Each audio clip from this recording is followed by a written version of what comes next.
What's the key in developing a bench? Is it just giving them more reps, or what's?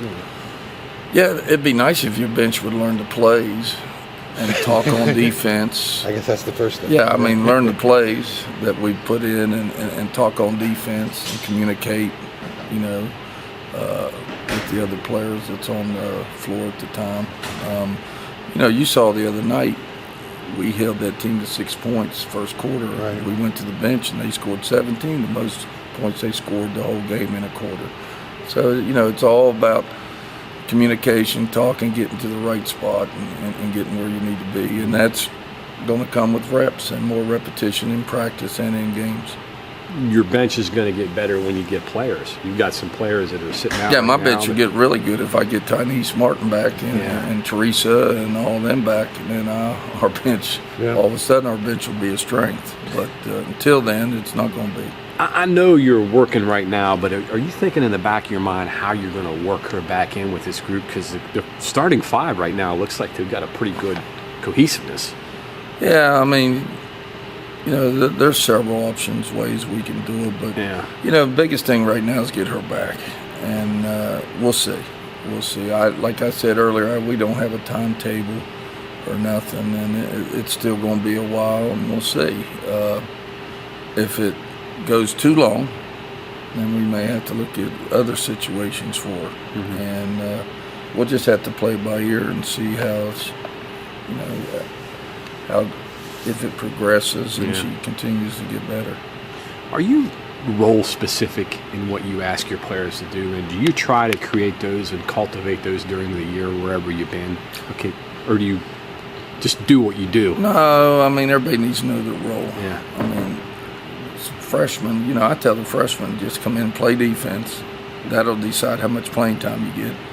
And take care of the basketball. We don't need you to score a lot right now. We don't need you to do a lot of stuff, but just play defense and rebound and take care of the basketball. And then, everybody needs to know the role. You're our shooters, you're our pickers, you're our rebounders, and they need to know their role on the team. Muldrow's scoring, is that surprising you how much she's scoring right now? Not really. She's so unselfish, and she has been since she's been here. Little concern, though, most of her scoring's coming from the inside, and that concerns me a little bit because when we get into Big 12 play and everything, it's not going to be as easy as it is right now. So I'm a little concerned about that. So we got to start looking at ways to get her on the perimeter a little bit more. Are you happy, obviously, with the teams that you played right now, scoring close to the basket? Does that concern you when you get to the bigger teams? Absolutely, because we don't have a lot of size. Rebounding concerns me. Defending concerns me, and scoring. So Teresa will help. She'll give us some size where I can put Tiana back at the 4. Sometimes I may have to go with Christina King, Teresa, and Tiana inside and change offense a little bit and defense. So there's different things we're looking at because we just don't know where we're going to be with the bench with all the injuries. So we do know we have those 3. Is it comforting at all? I mean, as you are putting things together and working to develop some guys that at the very least your guys can get out and score and transition. Oh, we can score. Right. I think his team can score. How can we score against great competition? That's yet to be seen. Right. I know some of them can because they've done it in the past, but we'll see. We go after this game. We go play in Florida 3 games, and that. If I had to do it all over again. Didn't know you had all these injuries for us to play back-to-back nights with not a lot of players. It's not good early in the season, but we'll go see what can happen. But I just hope we have some players on that 3rd game that's left, to be honest with you. So it's going to be this game. We'll get over this game on Sunday and then go play those 3 games back-to-back. It's going to be tough. If you have good offensive showings in those games in that situation, like you said, I mean, does that give you more confidence in what you guys can do offensively? I think our guards can score. Yeah. My biggest concern is inside against size. Against a bigger man. Now, Tiana, we can take her outside, so I feel comfortable with Tiana. But we don't know if we can score off our 5s yet. And we don't know if we're going to get that or if we can defend with our 5s against size. So those are big question marks we have. I know you're early into it. You've only got 9. Are you thinking about how you're going to distribute these minutes with your starters and try to get them breaks when you can? Yeah, but you know what? You got to win the first one. Yeah. I mean, I'm not going to rest people just saving them for the third game. So, we got to go in, and if the starters need to play 38 minutes the first game, we'll play 38 minutes. We'll just play it by ear. If they need to play 38 the second game, they may need to play 40 the third game. It is what it is. So we got to go one game at a time. You got to get that win. You got to get the first win before you worry about the second win. What about Sunday? Can you maybe stomach some things that don't look great out there on the floor? It's up to me. I mean, I tell you what, it's hard. Yeah. It's hard. I tried to do it the other night, and I just had to sit down. It was hard.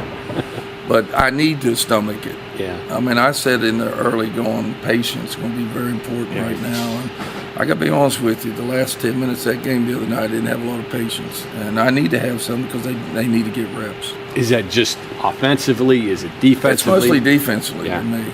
It just drives me crazy that they don't, they just don't talk. They don't communicate. And then they act like they haven't been taught anything. We went over a drill yesterday.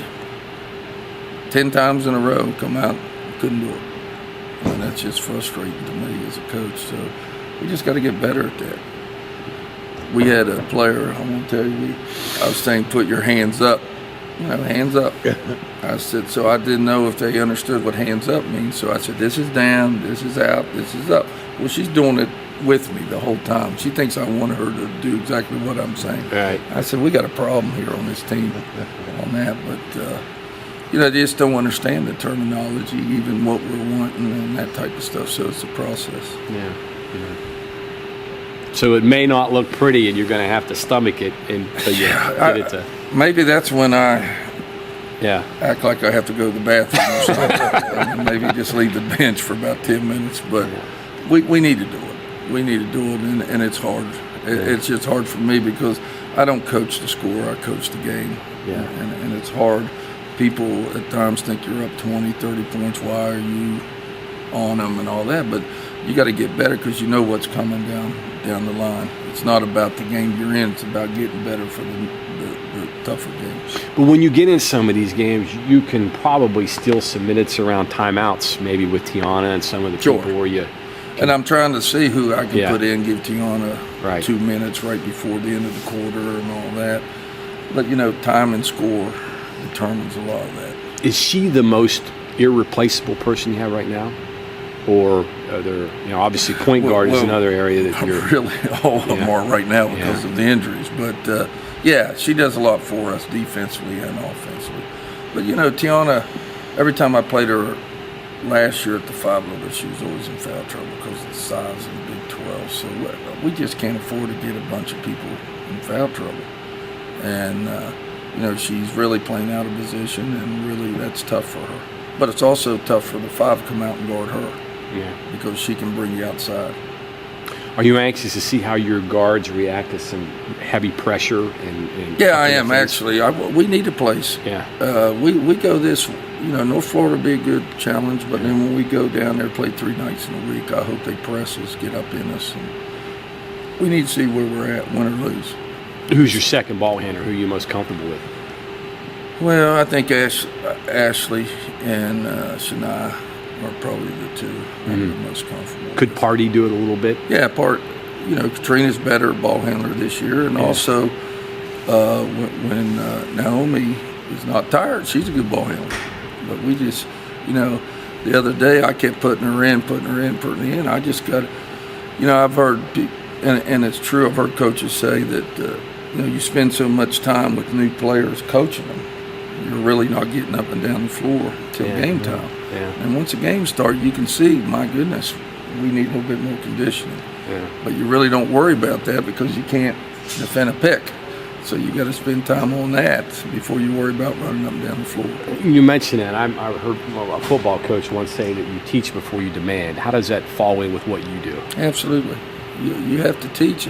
It doesn't do any good to run up and down the floor and not do what we do. Right. You know what I mean? It's just you might as well play at noon and because you're just playing noon ball. Yeah. And you just have to do a lot of teaching here with a lot of new players. And then sometimes it affects your conditioning, but that's why you play games. Yeah. And hopefully. Last thing here, passing. Are you happy with the way your players are passing the ball and sharing it? Well, I am majority of the time. There's times where we're not letting the game come to us. We're kind of forcing shots up, forcing the issue. You need to work with any offense. If you got the shot, you do. If you don't, you don't. That's one thing about this team. I think we have several perimeter players, including Tiana, can score. So we don't need to press and push things and force the offense. Let it happen and within the pass and dribble penetration and that type of stuff. I know you'd mentioned that you thought this could be a really good shooting team. Is that taking shape? Is that the way you? Yeah. If you watch our last 2 games, we didn't shoot the ball well. But I said the other day, I'm really not concerned about that because I know we can shoot it from the 3. I know we have pretty good shooters. I just think they're a little bit tired right now. I was going to say, could that be a function of just the number of players you got playing? Right. I just think they're tired right now. But I know we can shoot it because they did last year, the same ones. And plus, I've seen them in practice shoot the ball very well. Mm-hmm. So even though we're not shooting it well right now, it doesn't concern me once we get our legs a little bit better and that type of stuff. Mm-hmm.